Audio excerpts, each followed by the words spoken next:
बहुतेक लोकांना माहिती नसते की कच्चे काजू प्रक्रिया करण्यापूर्वी धोकादायक असू शकतात.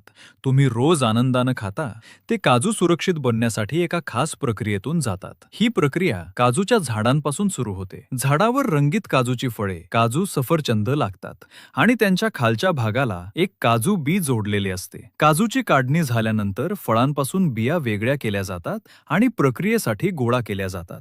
पण इथे एक आश्चर्यकारक गोष्ट आहे. कच्च्या काजूच्या सालीमध्ये एक विषारी तेल असते, ज्यामुळे त्वचेवर जळजळ किंवा त्रास होऊ शकतो. म्हणूनच काजू त्यांच्या नैसर्गिक अवस्थेत कधीही विकले जात नाहीत. खाण्यास सुरक्षित बनवण्यासाठी काजूंना प्रथम उच्च तापमानावर भाजले जाते किंवा वाफेवर प्रक्रिया केली जाते.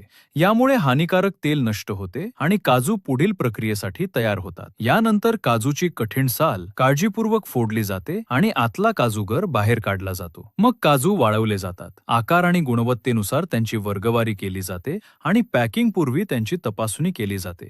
शेवटी ते पिशव्यांमध्ये भरून जगभरातील बाजारपेठांमध्ये पाठवले जातात. पुढच्या वेळी जेव्हा तुम्ही मूठभर काजू खाल, तेव्हा लक्षात ठेवा की तुमच्या स्नॅकच्या वाटीपर्यंत पोहोचण्याआधी काजूंनी एक अद्भुत प्रवास पूर्ण केलेला असतो. अशाच प्रकारच्या आश्चर्यकारक माहितीपूर्ण व्हिडिओसाठी आमच्या चॅनलला सबस्क्राईब करा. तुम्ही कधी अशा पद्धतीनं तयार केलेले ताजे काजू खाल्ले आहेत का? तुमचा अनुभव खाली कमेंटमध्ये नक्की सांगा.